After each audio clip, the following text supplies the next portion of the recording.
Mesdames et messieurs, bonsoir. Je suis Vincent Kamini. Débriefons un tout petit peu le match Nigeria-Gabon qui s'est joué aujourd'hui du côté du Maroc. Pour dire que j'ai vu un très beau spectacle du côté du Maroc. Les joueurs gabonais ont véritablement mouillé le maillot, ont montré une envie, n'est-ce pas, de jouer malgré qu'ils jouaient contre un club qui était quand même un peu au-dessus d'eux. Mais ils ont montré que ils ne sont pas venus là pour faire de la représentation. C'est vrai, à la première mi-temps de ce match, le Nigeria a dominé ce premier mi-temps là. Mais au niveau de la défense gabonaise, ils ont tenu bon. Le Nigeria n'a pas eu beaucoup d'occasions à ce premier mi-temps, sauf quelques percées de Victor Osimhen. Mais le Nigeria n'a pas dominé tellement le match. C'est vrai que de temps en temps, il y avait des pics, de haut et de bas. Voilà, donc finalement, la première mi-temps s'est achevée sur le score de 0 but partout. À la reprise, c'est plutôt le Gabon qui a dominé, n'est-ce pas, le Nigeria jusqu'à cette fatidique 50e minute, où il y a eu cet tirage de maillot dans la surface de réparation de Nigeria. Donc un joueur nigérien a tiré le maillot d'un joueur gabonais. Pour nous, c'est un penalty clair. Il n'y avait pas de discussion là parce que le joueur partait vers le ballon et il faisait l'action de ce ballon là, l'action de ce jeu là, et on n'a pas compris, alors que la VAR a été très claire. Quand les images de la VAR ont été très claires, on voit bien comment est-ce qu'on retire le maillot du gars jusqu'à ce qu'il tombe. Mais ce qu'on n'a pas compris, c'est comment est-ce que l'arbitre n'a pas donné pénalty sur cette action-là. Ça, c'est ce petit couac-là qui s'est passé sur ce match-là, qui peut être un gros regret pour le Gabon.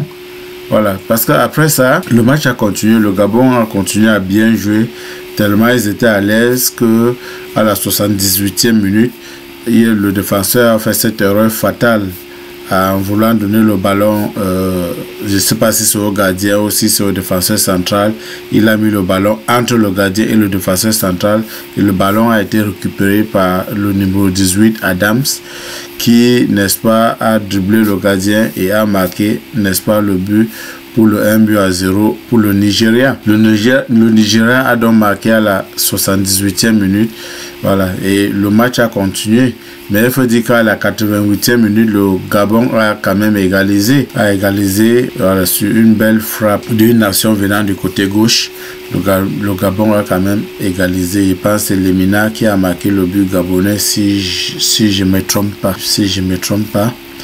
Donc, belle prestation. On notera évidemment que le match a eu 12 minutes d'arrêt de jeu. Et on notera que l'arbitre a augmenté 12 minutes d'arrêt de jeu.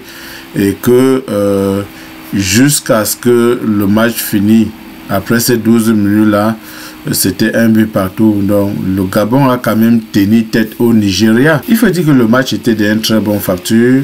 Le Gabon a quand même tenu le Nigeria à l'échec au temps réglementaire de 90 minutes plus 12 minutes d'arrêt de jeu, et après ils sont allés, n'est-ce pas, aux prolongations 15 x 2, et il faut attendre, n'est-ce pas, cette prolongation là pour voir le Nigeria dérouler son football et marquer 3 buts pendant ces 30 minutes de prolongation.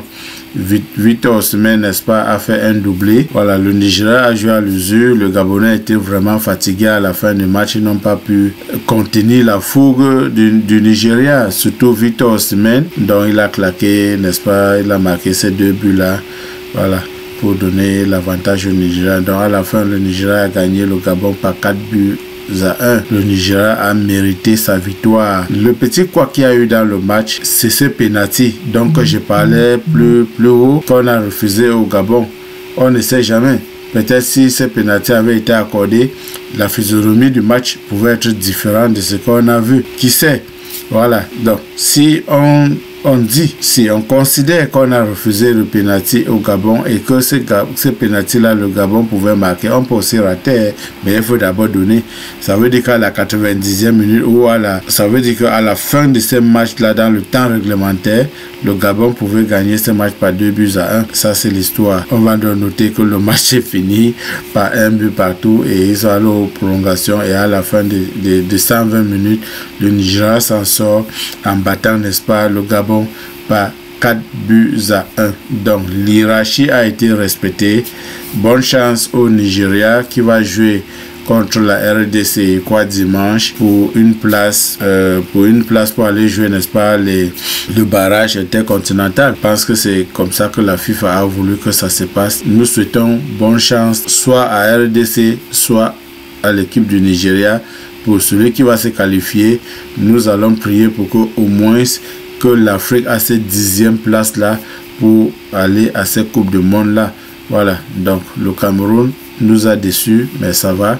C'est le football, c'est le sport, il faut être fair play, il faut accepter le résultat. Ça n'a pas été pour nous cette fois-ci.